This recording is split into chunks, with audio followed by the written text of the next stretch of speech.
We played 5 songs, said goodbye to the audience that had treated us warmly, but without a storm of applause, and returned to the dressing room. Say, and you were worried. Ellie wiped the sweat off her forehead and greedily downed a bottle of water. I couldn't come up with anything to say and grabbed one of the many beers that were on the table. I looked at me with surprise but said nothing and just smiled. I'll also say that everything went better than I expected. Oh, so you don't think highly of Nick to begin with, did you? Mitsuyoshi teased him. I never said that. Ishida got mad. Relax, it's a joke. The atmosphere in the room was celebratory, but the concert was far from over. There were 3 more bands performing after us. Do you want to listen to the others? Why not? I shrugged. You can go first. I'll catch up, Ellie said, going through her handbag.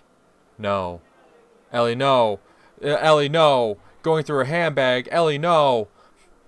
We walked to the hall right when the next band appeared on stage. Dragons of Fury. Damn. I like the sound of it. Mitsuyoshi whispered in my ear. What? Dragons of Fury. That's the name of the band. Dumb name. Fuck you. I scoffed, but none of the guys shared my mood. The Dragons were playing heavier music than we had, and were 5 to 10 years older than us as well. The audience clearly liked them better. Apparently, the organizers had chosen the order the bands played in based on popularity. An hour earlier, something so unfair would have made me furious, but now I just felt proud of myself and Zed feels. When you've given it your all, you don't care so much about not making it into the Guinness Book of Records that day. We were standing at the bar, idly sipping beer, but Ellie saw in return from the dressing room. Ellie's taking her time. Got a little anxious. Don't hurry her. She always needs some time alone to recover after a concert. She always gives it her all. So she added. There was something disingenuous about the way he said that. Like they were trying to cover for a fellow drinker in front of his wife as she looked for him. You're not telling me something, guys. Like what? Ishida asked calmly, but still looked away. Like, I don't know. Looked at Tokyo Rider, but his ever-present, even indoor sunglasses made his expression unreadable. I'll go and check. Nick. Ishida raised his hand to stop me, but then sighed deeply and stepped aside. Something was wrong. I could feel it. It wasn't even that she wouldn't come out for so long. I had been in the dressing room alone for 40 minutes or so, the entire performance of the Dragons of Fury. But that was enough. Yep. Fuck. She moved on to something harder, didn't she? I opened the door and started sitting on the floor in a sort of unnatural pose. Ellie? What happened? Hi, Nick. I was about to go join you guys, then I felt a bit dizzy. I said in a weak voice. I jumped to her and tried to help her stand up, but she pushed me away. Everything's fine. She was slurring her words and looked anything but fine. Pale face, dilated pupils, arms hanging powerlessly from her body. Do you feel okay? No, Nick, I feel great. And then I realized, how much did you take? Just a bit. Sorry. She suddenly started crying. I promised you I wouldn't do it anymore, but I was so worried I couldn't help it. I'm going to call an ambulance. I dashed across the room looking for a phone that most likely wasn't there. Wait, don't. Everything will be alright. Just let me rest. How can I just watch you die? Everything's going to be fine, I promise. She tried to smile and failed miserably. Ellie, how much did you take? Everything I had. Oh, Christ. I knew this was going to end up with her ODing at some point. And how much did you have, goddammit? Nick, don't be mad. I love you. What does love have to do with it? You can't love me if you're dead. I was shouting at her, even though deep inside I understood right now it was useless. Trying to assign blame instead of solving the problem never works well. I could repeat that Ellie shouldn't have done it as many times as I wanted, but what would it achieve? At the moment I had to solve a specific problem, and only then figure out how not to let it happen again. Nick, don't worry. Of course I'm worried. Of course I'm going to fucking worry. What else am I supposed to do? Everything was fine. Why? And still, like almost everyone in such a situation, I was going back down the path of pointless accusations. A thought flashed through my mind of what Kobayashi-Jun would do to me if Ellie died. I swore at myself on all that is holy for my own cowardice, but the thought was only getting stronger. If you love me, why didn't you think about me? About how I'd feel if something happened to you? Nick, I'm sorry. I just miscalculated a little. I'm gonna sit here for a bit, and it'll all pass. I bent over, grabbed her powerless arm, and found the vein in her wrist. Her pulse was in overdrive. God, your heart is beating like crazy. But that means I'm still alive, right? She barely managed to smile. There wasn't a phone to be found in the dressing room, but I physically couldn't bear just waiting around. What, is he gonna like pick her up and fucking haul ass to the hospital? Hold on, I'll go get Ishida. A minute later, the two of us were staying over Ellie, who was on the floor in the same pose. What do we do? I kept muttering. Hell, again? He sighed heavily. So this isn't the first time? I was ready to tear into Ishida, as if it was all his fault. In the absence of any real physical threat to our own lives, the part of the brain we inherited from animals, which is responsible for emotions, tries to find in our surroundings the reason we're worrying over a loved one. That overly academic explanation didn't stop me from going off at Ishida. What did was the understanding? What did was the understanding that even the promise? What did was the understanding. I'm not entirely sure what it's trying to say here. Something about the promise Ellie had made with me didn't stop her. There's an incomplete sentence here.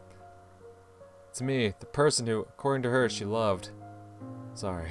It's okay, I understand. Don't worry. It'll be alright. It has to be. Guys, I'm still alive, and don't plan on dying anytime soon. Ellie's face finally started returning to its natural color. If you've got any left, hand it over to me right now. I don't have any left, honest. Nick, we can't leave her here. She needs to rest and sleep. I understand, but her guards are at the club. There's the back entrance.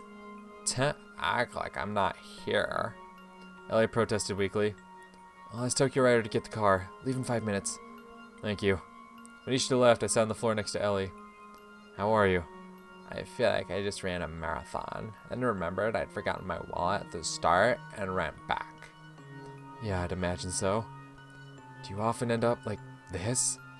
This is the first time. Ellie! Even Ishida's words alone made it clear that it wasn't. After every concert? Really? This one is special. But it shouldn't become your last. Sorry. She started crying again. If you start feeling really bad, you'll tell me, right? She didn't respond and lowered her head even more. Ellie? Can't say I exactly feel good now either. But it'll pass soon, at some point. God, what am I going to do with you? At that moment, I looked at her, not like she was a girl I just started dating, but an alcoholic uncle cast out by the entire family. That feeling made me very uncomfortable. Why, as an alcoholic? I knew I had to help, be with her, but at the same time, Ellie's problems felt like a burden. That had to be how people think sitting at the beds of their sick relatives, the degradation of whose health they, though never encouraged, also never resisted. No, of course I didn't feel guilty about what happened to Ellie. I didn't. Or didn't want to. Can you walk? Probably. I helped Ellie up and walked her through the back door to the alley behind the club. Thankfully, Tokyo Rider's new sports car was already there. We laid Ellie on the back seat, which left no room for Ishida and Mitsuyoshi. Gave them my address, and they promised to take a taxi and follow us. We chose my home, of all places, because I had no other ideas, and none of the guys offered a better alternative. We still had to decide what we'd say to the guards when Ellie would come to her senses. Although it seemed she had excuses prepared for occasions like this. Tokyo Rider was sitting in the kitchen with a cup of coffee in his hands. We put Ellie in my bed and closed the door. Where'd you find that coffee? I've never had any. He just shrugged in response. You don't question Tokyo Rider, alright? If he has coffee, you accept that coffee now exists. Then I remembered that the coffee was one of the many things that Ellie's bodyguards had brought. Alright. I sighed. Is there any left? Truly cheerful is not one who has drunk coffee, but one who is ready for any stroke of fate. So there isn't? No. Mitsuyoshi and Ishida were late, and Tokyo Rider and I sat in silence looking at each other. Although I couldn't tell where he was looking because of the sunglasses. Finally, somebody rang the doorbell. Is Elle alright? Ishida asked as soon as he entered the kitchen. She's alright. I wasn't as angry with him as in the dressing room, but the aftertaste remained. Concealing information on which a person's life and health depends is considered a crime in almost every country. On the other hand, what was he supposed to say? Hi, Nick. Glad to have you on board. Actually, did you know that Ellie likes to snort down lines? Were you followed? I don't think so. If you're worried about Elle's security guys, don't be. They won't move until at least midnight, maybe even later. Yeah, usually stay around after a concert to talk with the other band, so... I see. It wasn't that we had become complete strangers to each other in the past hour. because we had never been particularly close either, but at this moment, I felt some kind of special disconnect between me and the rest of Zed Feels. Sorry we didn't tell you, Nick. Especially when you and Elle, well, you know. Love is like a rose in the wind. It comes unexpectedly, suddenly, just as quickly, dies wretchedly. Tokyo Rider took out a real rose from somewhere and started to pluck its petal. Even in a serious moment like this, I fucking love Tokyo Rider. Man just pulls a fucking rose out of nowhere. He's like, just like a rose. Is he always like that? I asked, not addressing anyone in particular. For a minute, we all kept silence. I'm not blaming anyone but myself. You see, well, actually, I knew that Ellie was into it. Moreover, I'd participated. Yeah, unwillingly, alright? I wasn't given the choice that time around. The game said, do you want Coke? I said no, but then the game said, okay, but you're going to want Coke on titties, alright?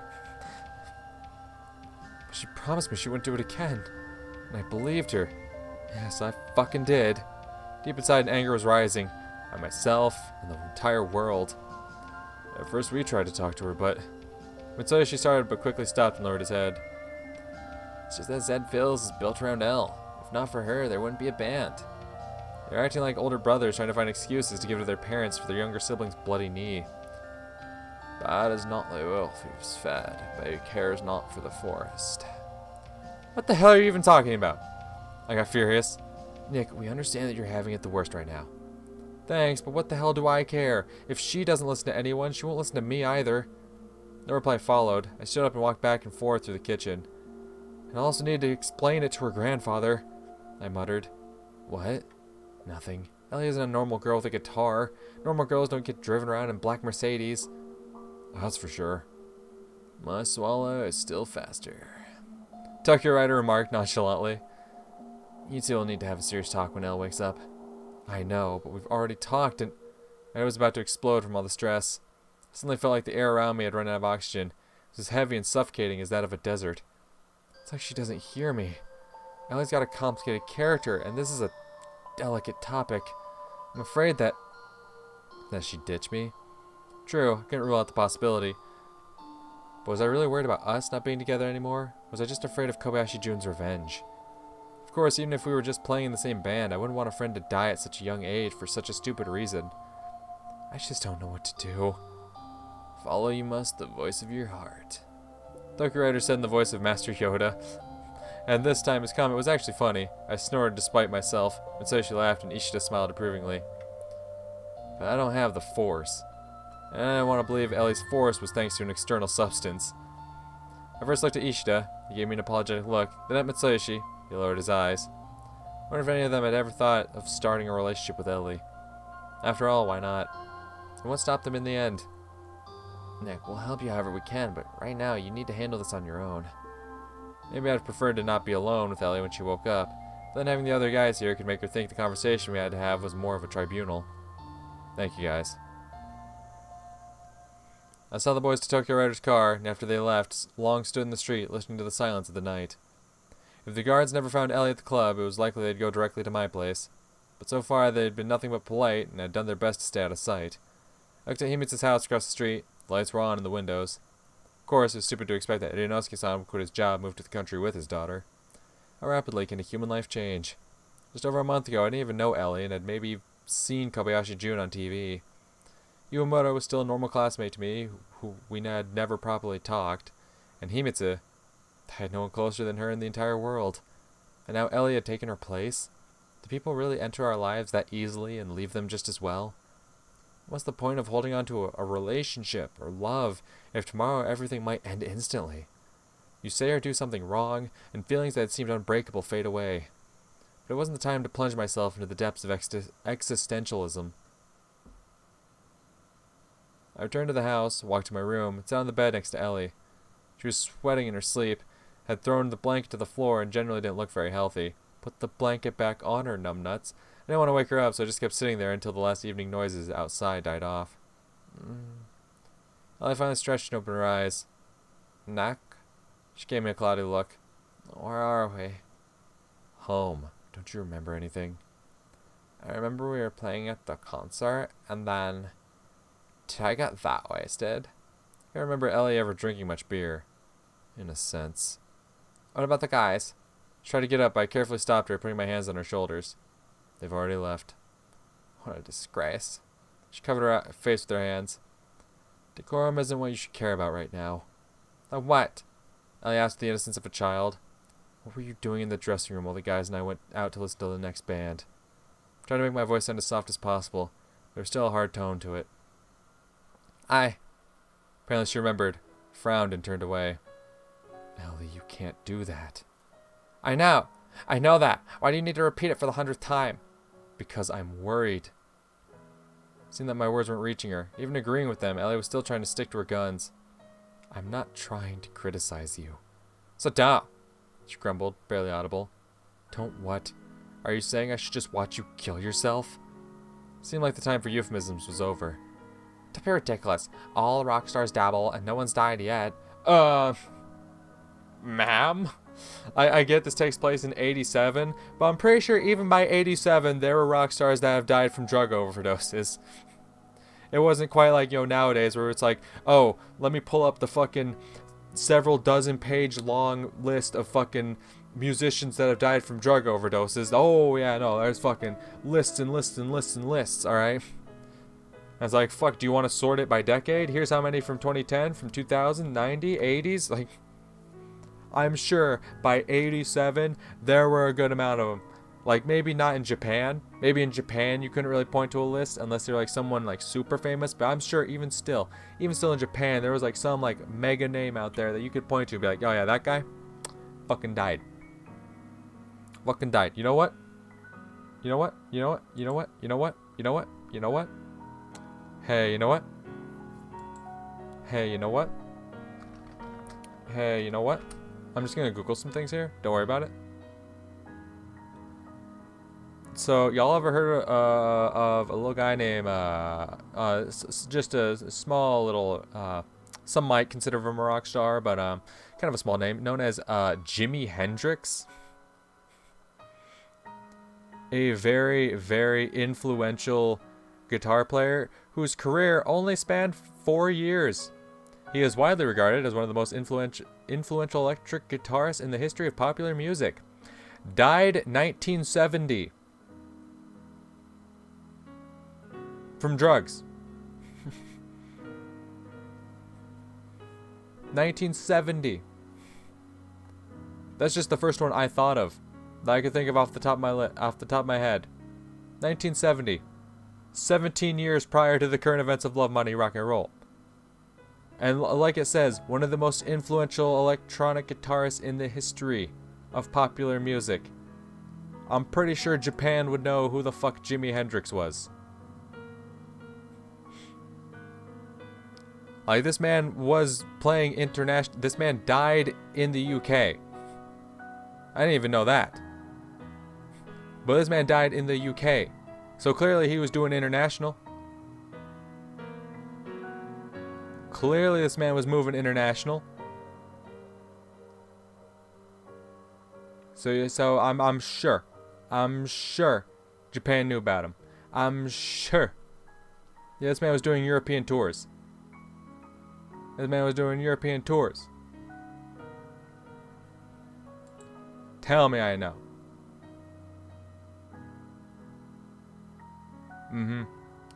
Oh, they say details are disputed concerning Hendrix's last day and death.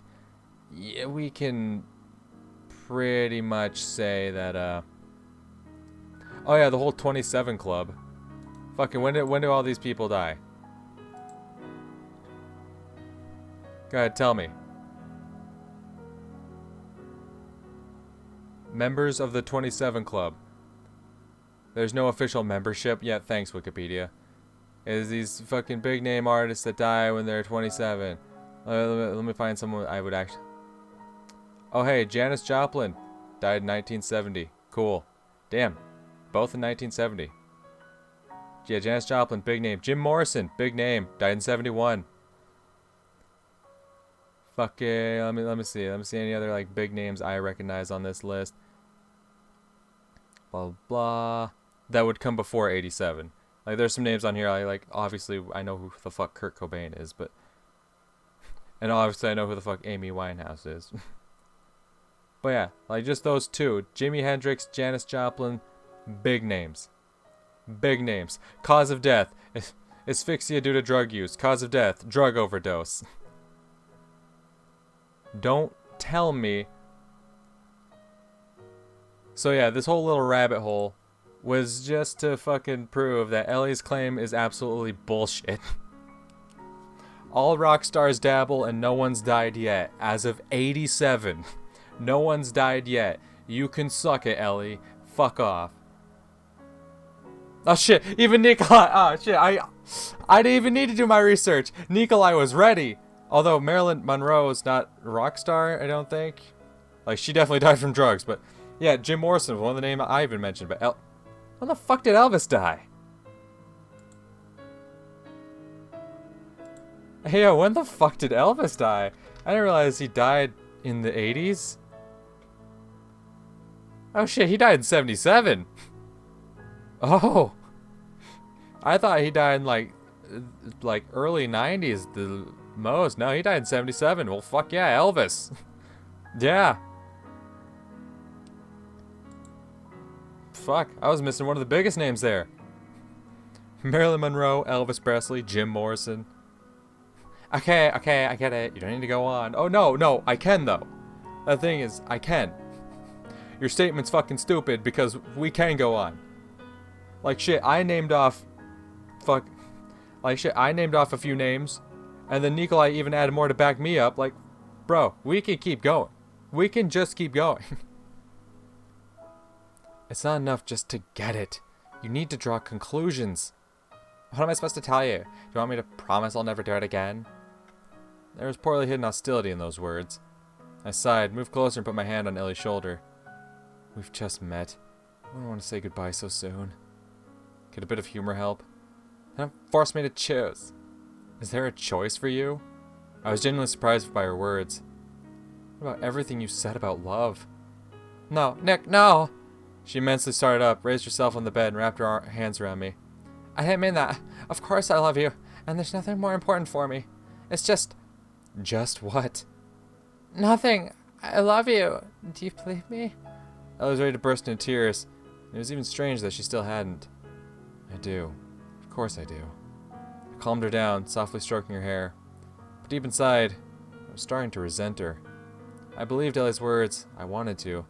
But at the same time, I couldn't get rid of the feeling that she just wanted me to confirm that she was sincere. Like, look, I love you. What else do you need? It resembled the whining of a child demanding that adults look at his or her drawing, even if they had much more important things to do. How much real love was in there? How much was just some whim of a spoiled Ojo-sama? But love is shown through actions. Then what do I need to do? My words cooled her down somewhat.